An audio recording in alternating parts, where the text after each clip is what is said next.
I wanted to talk, very briefly on the subject of avoidance, avoiding your triggers. And the thing is, it's like what I've covered with reassurance. Reassurance comes during and after the trigger. Avoidance comes before.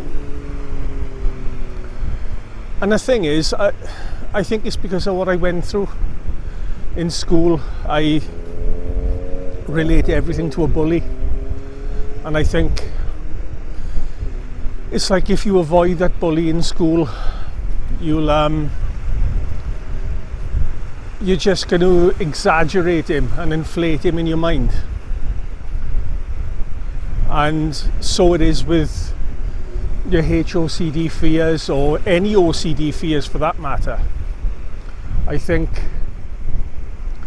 if you won't watch a certain TV program because you think you may be attracted to somebody, on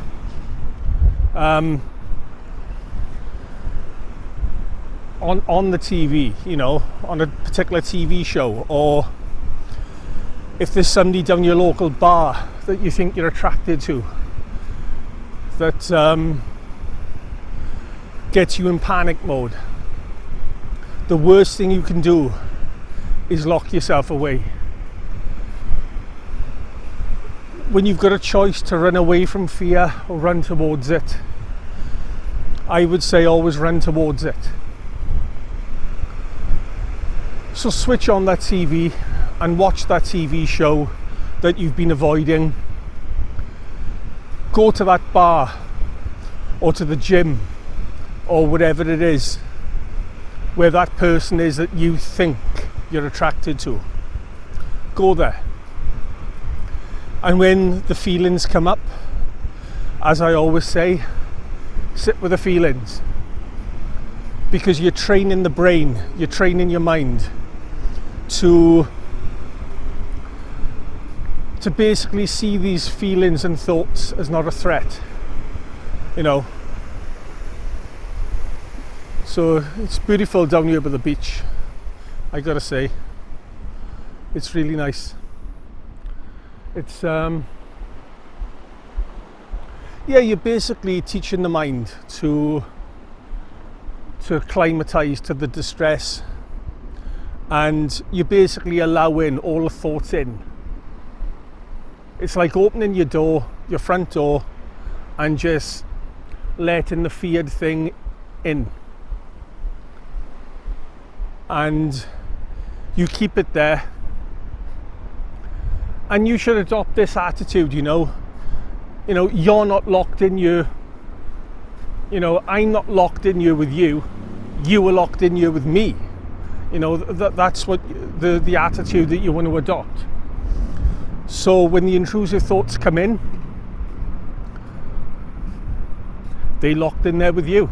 You're the boss. And you just choose to accept them and choose to allow your mind to adjust to putting up with them, until in the end, the truth of the matter is you don't give a fuck whether the thoughts are there anymore. You really don't. Let me tell you something about myself. I spent a long time in lockdown, and I'm not talking about coronavirus lockdown. I'm talking about OCD lockdown. And I was drinking myself half to death. I wasn't going out. I wasn't socializing. I had social anxiety at times. But the more I was locking myself in, the worse and worse and more inflated that sense of threat became. So until in the end it becomes almost impossible to go out. Almost impossible. So avoid avoidance at all costs. The thing is, if you are not living your life then OCD is living your life for you. You throw your wants out the window and you're living on shoulds, you're basically living on fear. It's like as if you had a gas tank and instead of filling the gas tank up with what you want, you're filling the gas tank up with fear.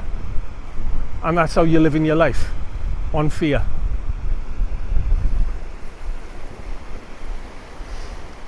And the truth is, there are many things we avoid. Many things. And if I was to make a suggestion, I would say make a list of all the things that you avoid. All the things. And tackle them one by one. And what I would do as well is I would start with the thing that scares you least. Do a hierarchy. Start with something small, the thing that scares you least, and then just work your way. Just work your way up. You know, I can't stress enough how much of my own life that I wasted running away from fear. And do you know, I think this is what motivates me to do the videos, because I wouldn't want to see that happen to anyone else. I really wouldn't. I gotta say, it's lovely down here. I love the seaside. You know, I mean, there was a time where I couldn't do this. I couldn't do it. I went into a self-imposed exile. I went into my own personal lockdown. And it's like those gremlins in that movie, you know, where you pour water on them and they grow. Well, that's what you're doing when you're avoiding your triggers, when you're running away from what frightens you. It's like pouring water on them. It's expanding them, making them bigger. And the thing is, if you wait to be confident, you'd be waiting forever. And as much as you try to convince yourself otherwise, that's the truth. This is why we got to act in spite of fear. I remember reading a book years ago called Feel the Fear and Do It Anyway. I think Susan Jeffers, was the author. I think she's passed on now, unfortunately. But that was quite a good book. The truth is, you're never going to be ready. You're never going to be ready to face what you need to face. So just do it anyway. And regret it later if you need to. So how long have I been talking? 8 minutes. Yep, never going to be ready, baby. So just take action. You know, it could be anything. It could be, you know, you're afraid to put money in the bank because you think you're attracted to the cashier, or you won't go down to your local Walmart because you think you're attracted to the cashier. You know, it could be anything. And like I said, even a damn TV show, because you think you fancy, you're attracted to the celebrity. Run to it. Run to it. And just to cap off, I'd like to say something.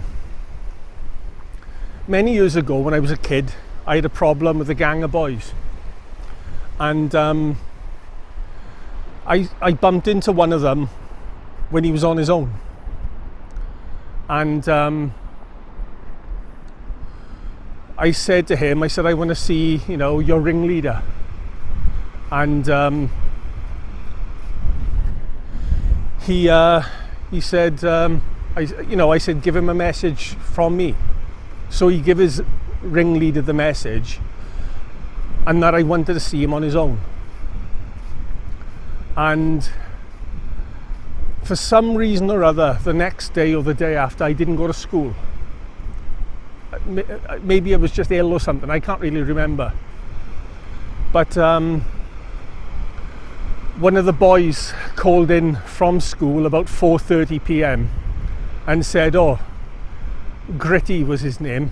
He's a nice guy, actually, I've met him since. But he said Gritty was looking for you. He got your message and he was looking for you, and he had about 3 or 4 guys behind him. And I thought, oh great, you know what, I'm not going to wait for school tomorrow, you know, to get myself in danger. And I found out where he lived, and as it turns out, he didn't live that far from me. So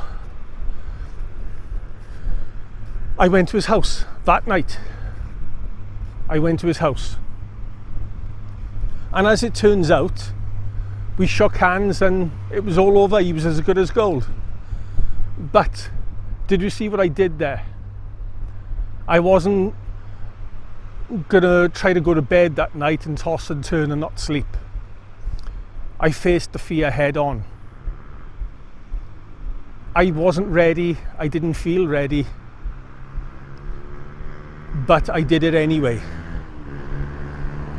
And that's how you should be with triggers, because as long as you're running from them, you will never ever get over them.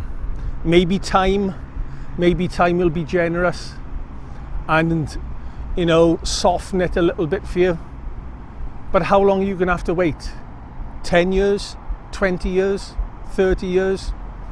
And then you look in the mirror and you're looking at an old woman or an old man. The best thing to do is to face your triggers, whatever they are, head on. Stop avoiding. Avoid avoidance. There's a fork in the road. If you turn left, you run away from fear. If you turn right, you walk towards fear, because there and only there can you slay it. Anyway, I gotta go, guys. You take care of yourselves. Bye for now.